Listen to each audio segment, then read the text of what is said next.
அல்லேலூயா. ஆண்டவருடைய நாமம் எப்பொழுதாக பரலோக பிதாவே, இந்த வேதவாசின் பிரிதி எங்களுக்கு ஆசீர் தரும்படி நாங்கள் உம்மை நோக்கி பார்க்கிறோம். ஆண்டவரின் உம்முடைய கிருபையால் நீர் எங்களை நிரப்பி உம்முடைய வல்லமை வெளிப்பட செய்வீராக. இயேசு கிறிஸ்துவின் நாமத்தினாலே வேண்டிக் கொள்கிறோம் எங்கள் அன்பின் பிதாவே, ஆமென். அன்பின் நேயர்களே, நாம் இந்த நாளில் கூட இந்த வேதபாச நிகழ்ச்சியை கர்த்தர் நமக்கு ஆசீர் தருவாராக. உண்மையாகவே இந்த வேதவாசிப்பு நிகழ்ச்சியை நீங்கள் தொடர்ந்து வாசிப்பீர்களானால் ஒரு வருடத்திலே அதை கேட்பினாலும் நீங்கள் இந்த வேதத்தை வாசித்து முடிக்கிறீர்கள். அது மாத்திரமல்ல, உங்களுடைய வாழ்க்கையிலே மிகவும் ஆசீர்வாதமும் சமாதானமும் சந்தோஷம் உண்டாகும். எல்லா நேரங்களிலும் நம்முடைய கரங்களை செல்லிருக்கிறது. நாம் பணிபுரியும் பொழுது பயண நேரங்களிலும் எல்லா நேரங்களிலும் இதை நீங்கள் போட்டு கேட்கறதுக்கு ஏதுவாக இருக்கும். கர்த்தர் உங்களை ஆசீர்வதிப்பாராக. இன்றைக்கு நாம் வாசிக்க வேண்டிய வேத பகுதி ஏசாயா தீர்க்கதரிசியின் புத்தகம் 31ஆம் அதிகாரம். சகாயம் அடையும்படி இஸ்ரவேலுடைய பரிசுத்தரை நோக்காமலும் கர்த்தரை தேடாமலும் எகிப்துக்கு போய் குதிரைகளின் மேல் நம்பிக்கை வைத்து ரதங்கள் அநேகமாயிருப்பதனால் அவைகளை நாடி குதிரை வீரர் மகாபலசாலிகள் இருப்பதனால் அவைகளை நம்பிக்கொண்டிருக்கிறவர்களுக்கு ஐயோ! அவர் ஞானமுள்ளவர். அவர் தம்முடைய வார்த்தைகளை மறக்காமல் தீங்குள் வரப்பண்ணி தீங்கு செய்கிறவர்களும் வீட்டுக்கும் அக்கிரமக்காரருக்கும் சகாயம் செய்கிறவர்களுக்கும் விரோதமாக எழும்புவார். எகிப்தியர் தெய்வம் அல்ல, மனுஷர் தானே. அவர்களுக்காக குதிரை ஆவி அல்ல, மாம்சந்தானே. கர்த்தர் தாமே கரத்தை நீட்டுவார். அப்பொழுது சகாயம் செய்கிறவனும் இடறி சகாயம் பெறுகிறவனும் விழுந்து அனைவரும் ஏகமாய் அழிந்து போவார்கள். கர்த்தர் என்னுடனே சொன்னது, சிங்கமும் பாலசிங்கமும் தங்கள் இரையை பிடித்திருக்கும் பொழுது கர்ச்சித்து தங்களுக்கு விரோதமாக கூப்பிடுகிற திரளான மேய்ப்பர்களின் சத்தத்தினாலே கலங்காமலும் அவர்கள் அமளியினாலே பணியாமலும் இருக்கிறது போல சேனு கர்த்தர் சியோன் மலைகளும் அதன் மேட்டுக்காகவும் யுத்தம் பண்ண இறங்குவார். பறந்து காக்கிற பட்சிகளைப் போல சேனைகளின் கர்த்தர் எருசலேமின் மேல் ஆதரவாக இருப்பார். அவர்கள் அதை காத்து தப்பு பண்ணுவார். அவர் கடந்து வந்து அதை விடுவிப்பார். இஸ்ரவேல் புத்திரர், நீங்கள் முற்றிலும் விட்டு விலகினவரிடத்தில் திரும்புங்கள். உங்களுக்கு பாகமாக உங்கள் கைகள் செய்திருந்த வெள்ளி விக்கிரகங்களையும் பொன் விக்கிரகங்களையும் உங்களில் ஒவ்வொருவருக்கும் அக்காலத்திலே வெறுத்து விடுவீராக. அப்பொழுது அவனுடைய வீரனுடைய பட்டயம் அல்லாத பட்டயத்தாலே அசீரியன் விழுவான். நீசனுடைய பட்டயம் அல்லாத பட்டயம் அவனை பட்சிக்கும். அவன் பட்டயத்துக்கு தப்ப ஓடுவான். அவன் வாலிபர் கலைந்து போவார்கள். அவனுடைய கண்மலை பயத்தினால் ஒளிந்து போகும். அவருடைய பிரபுக்கள் கொடியை கண்டு கலங்குவார்கள் என்பதை சியோனில் நெருப்பையும் எருசலேமில் சூளையும் உடைய கர்த்தர் சொல்லுகிறார். அதிகாரம் 32. இதோ ஒரு ராஜா நீதியாக அரசாளுவார். பிரபுக்களை நியாயமாக துரைத்தனம் பண்ணுவார்கள். அவர் காற்றுக்கு ஒதுங்கவும் பெருவெள்ளத்துக்கு புகலிடமாகவும் வறண்ட நிலத்துக்கு நீர்க்காலவும் விடாயிட்ட பூமிக்கும் பெருங்கண்மலையின் நிழலாகவும் இருப்பார். அப்பொழுது காண்கிறவரின் கண்கள் மங்களாயிராது, கேட்கிறவர்களின் செவிகள் கவனித்தே இருக்கும். பதட்டமுள்ளவர்களின் இருதயம் அறிவை உணர்ந்து கொள்ளும். தொற்றுவாயுடைய நாவு தடையின்றி தெளிவாய் பேசும். மூடரின் தயாளன் என்று மதிக்கப்படார். லோபி இனி உதாரன் என்று சொல்லப்படுவதும் இல்லை. ஏனென்றால் மூடன் மூடத்தனத்தை பேசுகிறான். அவன் இருதயம் அநியாயத்தை நடப்பிக்கும். அவன் மாயமண்ணை கர்த்தருக்கு விரோதமாய் விபரீதம் பேசி பசியுள்ள ஆத்மாவை வெறுமையாக வைத்து தாகமுள்ளவனுக்கு தாகத்துகள் இருக்கிறான். லோபியின் எத்தனங்களும் பொல்லாதவைகள். ஏழைகள் நியாயமானவை பேசும். அவன் கள்ள வார்த்தைகளாலே எளியவர்களை கெடுக்கும் படி தீவினை யோசிக்கிறான். தயாள குணமுள்ளவன் தயாளமானவைகளை யோசிக்கிறான். தயாளமானவைகளை நிலைத்தும் இருக்கிறான். சுகஜீவிகளாக ஸ்திரீ எழுந்திருந்து தன் வார்த்தைகளை கேளுங்கள். நிர்விசாரமான குமார்த்திகளை என் வசனத்துக்கு செவி கொடுங்கள். நிர்விசாரிகளை ஒரு வருஷம் சில நாட்களுமாய் தத்தளிப்பீர்கள். திராட்சை பலன் அற்றுப்போகும். அறுப்பு காலம் வராது. சுகஜீவிகளை நடுங்குங்கள். நிச்சய நிர்விசாரிகளை தத்தளியுங்கள்.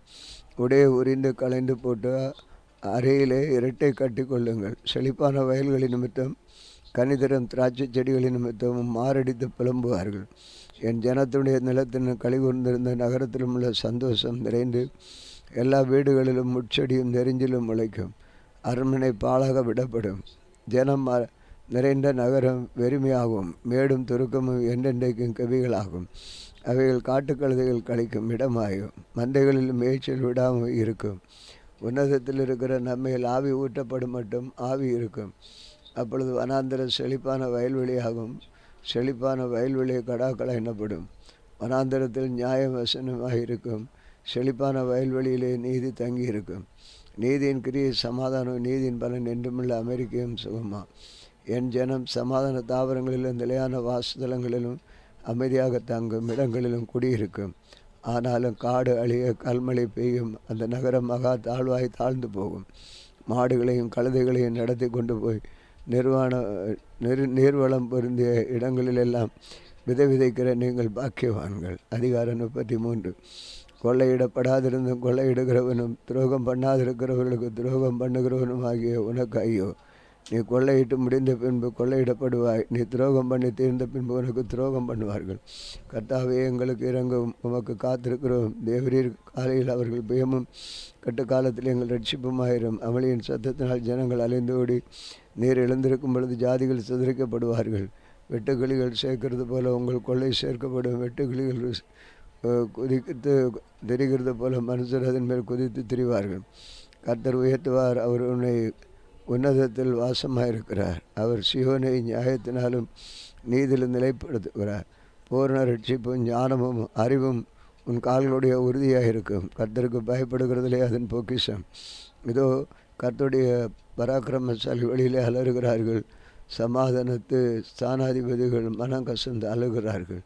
பாதைகள் பாழாயின, வழிபோக்கர் இல்லை. உடன்படிக்கை மீறுகிறான், நகரங்களை இகழ்ச்சி பண்ணுகிறான், மனுஷனை எண்ணாது போகிறான். தேசம் துக்கித்து விடாய்த்திருக்கிறது போல் லீபனோன் வெட்கி வாடுகிறது. சார்வன் வனாந்திரத்துக்கு ஒப்பாகிறது. பாசானும் கர்மேலும் பாழாக்கப்படுகிறது. இப்பொழுது எழுந்தருளுவேன், இப்பொழுது உயருவேன், இப்பொழுது மேன்மைப்படுவேன் என்று கர்த்தர் சொல்லுகிறார். பதரை கற்பந்தரித்து தாளடியை பெறுவீர்கள். அக்னியை போல் உங்கள் சுவாசமே உங்களை பட்சிக்கும். ஜனங்கள் சுண்ணாம்பை போல நீட்டப்படுவார்கள். வெட்டப்பட்ட முட்செடிகளைப் போல தீயில் எரிக்கப்படுவார்கள். தூரத்தில் உள்ளவைகளை நான் செய்கிறதை கேளுங்கள், சமீபத்தில் இருக்கிறவர்கள் என் பராக்கிரமத்தை அறிந்து கொள்ளுங்கள் என்றார். சீனுள்ள பாவிகள் திகைக்கிறார்கள். மாயக்காரின் அடுக்கம் பிடிக்கிறது.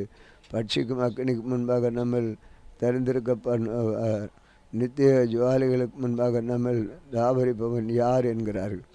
நீதியாய் நடந்து செம்மையானவைகளை பேசி எடுக்கன் செய்வதால் வரும் ஆதாயத்தை வெறுத்து பரிதானங்களை வாங்க பண்ணி கைகளை உறுதிரி இரத்தம் சிந்துவதற்கான யோசனைகளை கேளாதபடிக்கு தன் செவி அடைத்து பொல்லாப்பை காணாதபடிக்கு தன் கண்களை மூடுகிறவன் எவனோ அவன் உயர்ந்த இடங்களில் வாசம் பண்ணுவான். கண்மலையின் அரண்களே அவனுடைய உயர்ந்த அடைக்கலமாகும். அவன் அப்பம் அவனுக்கு கொடுக்கப்படும், அவன் தண்ணீர் அவனுக்கு நிச்சயமாக கிடைக்கும். உன் கண்கள் ராஜாவை மகிமை பொருந்தினவராக காணும், தூரத்தில் உள்ள தேசத்தையும் பார்க்கும். உன் மனம் பயங்கரத்தை நினைவு கூறும். கணக்கன் எங்கே? தண்டலக்காரன் எங்கே? கோபுரங்களை எண்ணியவன் எங்கே? உனக்கு விளங்காத பாசையும் அறியாதறிய ஒரு விதமான பேச்சும் உடைய அந்த குரூர ஜனங்களை நீ காணாய்.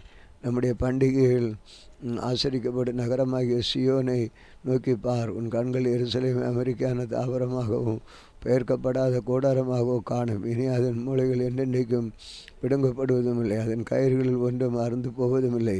மகிமையுள்ள கர்த்தர் அங்கே நமக்கு மகா விசாலமான நதிகளும் ஆறுகளும் உள்ள ஸ்தலம் போல் இருப்பார்.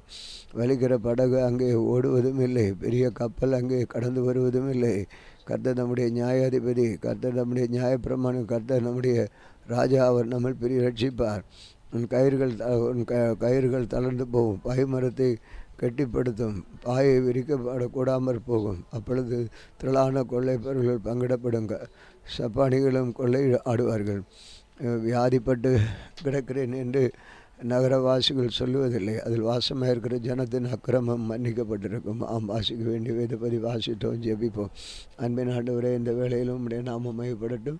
கர்த்தர் நீர் கொடுத்த இந்த நேரத்துக்காய் ஸ்தோத்திரம். இந்த நாள் முழுவதும் ஒரு ஆசீர்வாதமாய் நீர் மாற்றும். ஒவ்வொருவரும் இந்த அனுபவத்தை படிக்க உதவி செய்யும். இயேசு கிறிஸ்துவ நாமத்தில் வேண்டிக் கொள்கிறோம் பிதாவே, ஆமென். இந்த நாளிலும் எங்களுக்கு விரோதமாய் கிரியை செய்கிற சகல அந்தகார வல்லமையின் ஆவிகளையும் சொன்ன இயேசு கிறிஸ்துவ நாமத்தில் கடிந்து கட்டுகிறோம். ஆமென், ஆமென்.